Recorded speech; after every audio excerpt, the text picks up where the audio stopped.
last week I started working on trying to put a water out here on my pasture for my cows. So normally what I've been doing is running a hose from over there out to the corner, and I've been filling up their stock tank, but that's kind of getting a little old and a little frustrating. So what I did, I rented a machine and trenched a line from over there to all the way out here, and I pulled the main water line of my house goes right underneath that deck where it's open, and then I just turned around and teed off of there and ran it back into here. And then I bought one of these I think they're called Job floats, and installed it, drilled a hole in the bottom of the stock tank, installed it, and plumbed it into my PEX line, and it worked. But the only thing is that this little thing right here, when I installed it, I didn't read the directions right, and I left it too high. So I need to take this and put it more of an angle to get it to work right. So far, it's good. The only issue is in the winter, I'm not sure how well it's gonna work. Last winter, what I did was put a I turned around and put a stock heater or a water heater right here, and it kept it from freezing. We had some pretty cold temperatures, probably down in the negative like 10s, 15s, I believe is what it was. So it got pretty chilly. It never did freeze.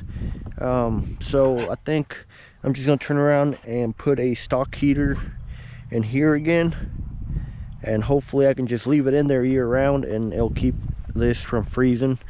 I'm just gonna have to run a electric line out here from over there somewhere from my service panel. So I already went ahead and trenched. I don't know if you guys can see that, but I trenched right there.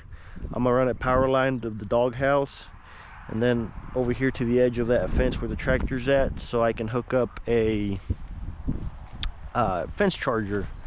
That way I can turn around and run electric in here, so I can divide the pasture into paddocks, so I can rotate my cows. So right now I only got 4 cows. I think this overall is probably about 35 acres, minus the spots where the trees and stuff are at, but it's pretty big spot for just 4 cows and 3 calves. But anyways, so what I'm gonna do today is just fix this up. I think that should be it for right now for the summer anyways, and then once the winter rolls around, I'm gonna have to get the stock tank heater in here. But I think this should work pretty good. I mean, I was gonna buy a frost-proof stock tank, but they're like the cheapest one that I saw at my local farm store were around 500 bucks. I already had this, and I was like, well, I'll just drill a hole in the bottom and put a float in there, and it worked. I mean, it works. It worked pretty good. I don't have no leaks or anything. So if you guys are thinking about doing something like this, it's pretty simple. Running that PEX, burying it into the ground. The only thing that I did was buy the Milwaukee PEX A tool, which wasn't cheap, I guess I should say. But I have it. Most of the stuff in my house all PEX A expansion, so now I have the tool to do the work with. So if I ever need to plumb anything, I already have the tool. And I love tools. I like having all the tools to do the different jobs. So, but anyways, I'll show you real quick what it looks like.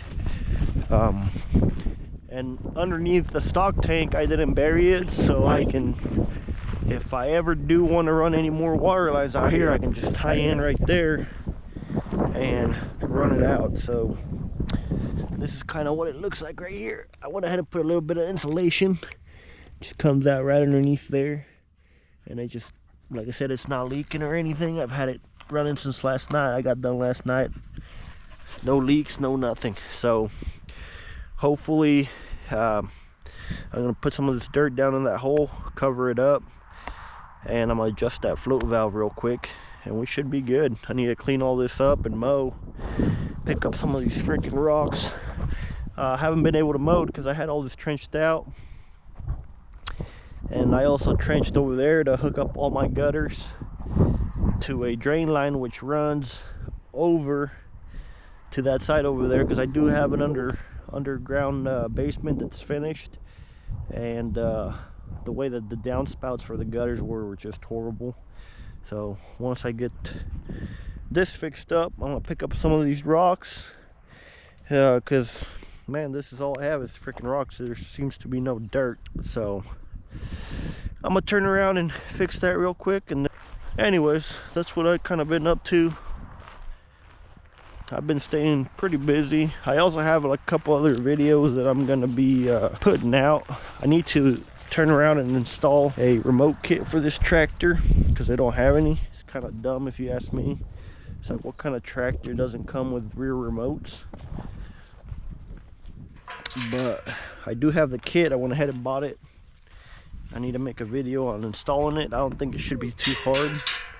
I just gotta turn around and remove, I believe is this, yeah, this side right here. I gotta pull the wheel off, pull the fender, and I should be able to get to the hydraulics that comes out of the tractor right there. Should be pretty simple, hopefully. I'll be making a video, so if you have a similar tractor like that one, that was a 5203 John Deere. I believe it's a 2002. If you guys have that, then you guys could follow along and install a remote kit. The remote kit cost me about 800 bucks. I'm gonna turn around and loosen this up and angle that piece down a little bit more so this float doesn't because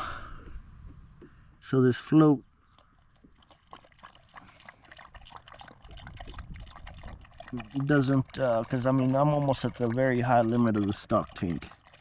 Shouldn't allow it to get us full. There we go. Now I'm gonna pull this sucker down a little bit more. There we go. So this should be a lot better. Okay, there we go. So now I think I'm gonna pull this up because I had it jammed. It should be pretty good right there. Yep. So you guys can hear the water. Now I just need to train the cows to come over here and figure out where it's at so they quit going up to the front, because they were tearing everything up. But it's pretty simple to do. So I might turn around and wrap this with insulation, and I might cut a piece of plywood and screw it to the top of this and just leave this part exposed, and maybe that will help it retain a little bit more heat during the winter, and it'll keep it from freezing. Like I said, if you buy a stock tank or a frost-proof, I think the cheapest one I saw was like 500 bucks. This right here, I picked it up last year for, I believe it was like $100 or 120 bucks. And that valve cost me, I think I want to say it was like 30 bucks. So, I mean, all in all, I got like 150 plus a PEX line and the fittings, and the machine rental. But I mean, it's not too terribly expensive to install or get something set up like this. So yeah, anyways guys, that's it for today. If you guys are planning on doing this and got any questions, just let me know. Be more than happy to